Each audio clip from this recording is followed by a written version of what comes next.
Salamo 7:70.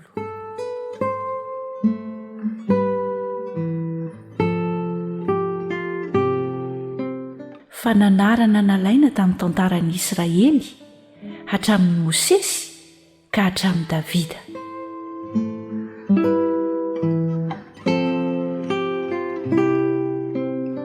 Henoy ny lalako ry oloko, atongilany ny sofinareo amin'ny tenin'ny vavako.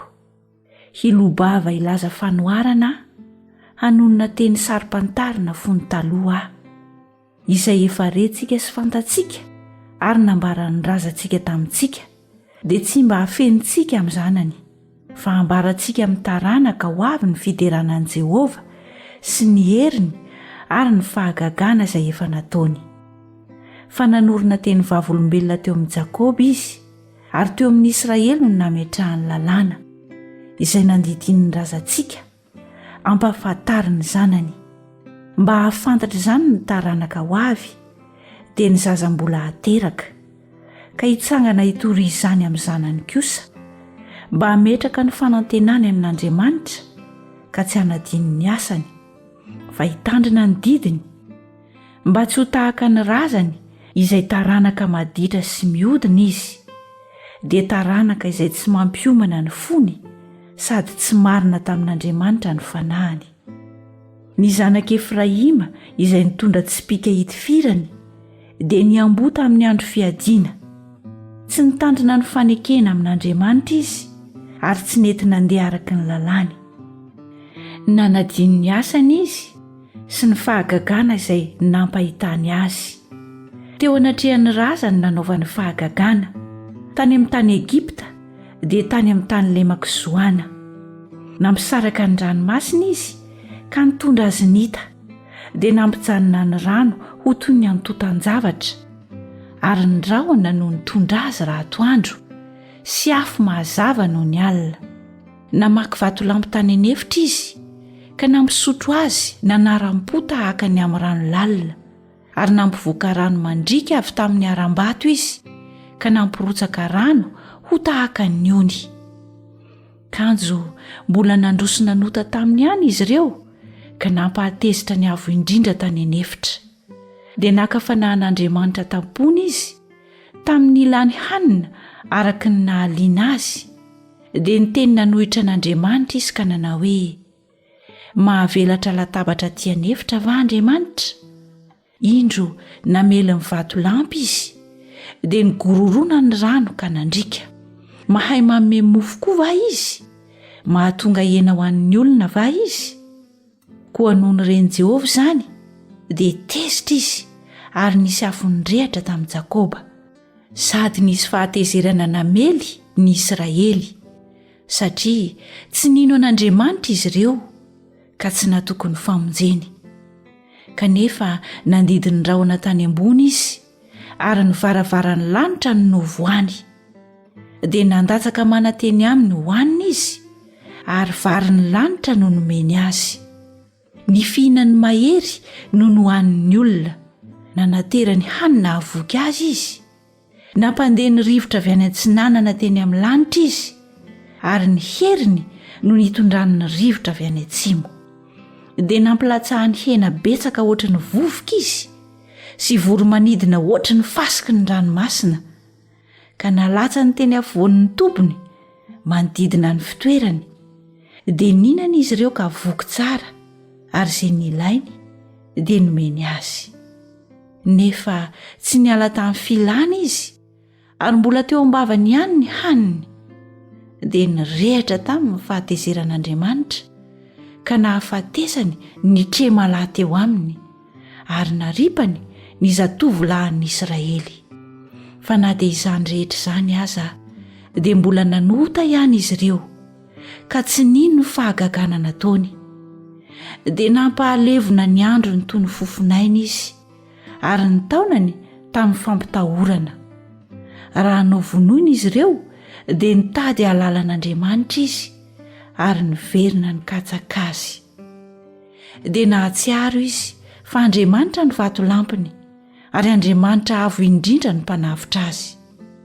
Kanefa nanao vava malefaka taminy ireo, ary ny lelany no nandaingany taminy, ary ny fony tsy niorina taminy, eny tsy ny tanany fanekeny izy.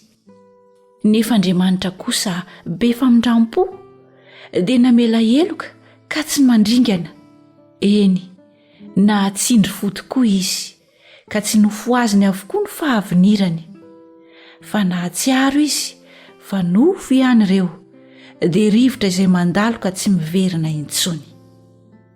Impiry akory izy ireo no efa niodina tamin'ny tany anefitra ka nampalahelo azy tany amin'ny tany foana, nakafanan'Andriamanitra mandrakariva izy ka nampalahelo ny iray masiny Israely. Tsy mba nahatsiaro ny tanany izy dia ny andro izay nanavotany azy tamin'ny fahavalo, izay nanaovany famantarana tany Egipta sy fahagagana tany an-tany lemaka Zoana. Nampody ny onony ho rà izy, ary ny renirranony tsy azo ny sotroina. Nandefa lalitra betsaka mely azy izy ka nandany azy ireny, ary saona ka nanimba azy ireny. Dia nanome ny vokatry ny tany ho an'ny sopangy izy, ary ny asany ho an'ny valala. Namono ny voalobony tamin'ny avandra izy, ary ny aviaviny tamin'ny avandra vaventy. Dia nanolotra ny biby fiompony ho an'ny avandra izy, ary ny omby aman'ondriny ho an'ny varatra. Nandatsaka ny fahatezerany mirehatra taminy izy, eny fahavinirana sy fahatezerana ary fampahoriana. Dia anjely andiny mitondra loza namboatra lalana ho an'ny fahatezerana izy, ary tsy niaro ny fanahin'ireo tamin'ny fahafatesana, fa nanolotra ny ainy ho laniny arety mandringana. Ary namely ny lahy matoa rehetra tany Egipta izy, dia ny voalohan'ny ainy tany andainy Hama, fa namindra toerana ny olony toy ny ondry izy, ary nitondra azy tany anefitra toy ny ondry andiany. Nentiny soamantsara izy ireo ka tsy mba natahotra, fa ny fahavalony kosa voasarony ranomasina. Ary nitondra azy ho any amin'ny tany misy ny fitoerany masina izy, dia nitendrombohitra izay azony tanany ankavanana. Ary nandroaka ny jentilisa teo anoloana izy, ka nanome ny taniny ireny ho lova nozaraina tamin'ny famolaina, dia nampitoetra ny firenen'Israely tao andainy. Nefa naka fanahin'Andriamanitra avo indrindra izy ka niodina taminy, ary ny teny vavolombelony tsy nitandremany, ary niemotra izy ka nivadika tahaka ny razany. Dia nanitahaka ny tsipika manjiona, ary nampahatezitra azy tamin'ny fitoerana avony izy, sady nahasaro-piaro azy tamin'ny sarin-javatra voasikotra.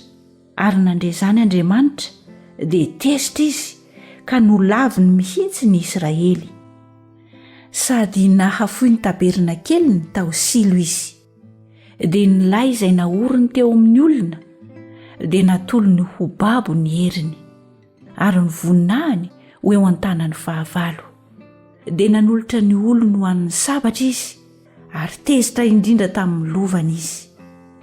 Ny zatovylahiny dia laniny afo, ary ny zatovaviny tsy mba nanaovana hiram-panambadiana. Ny mpisoro ny lafitsabatra, nefa ny mpitondra tenan'ireo tsy nisaona. Dia ny fony tompo tahaka ny anankiray avy natory, tahaka ny lehilahy mahery izay miantsoantso azony divay.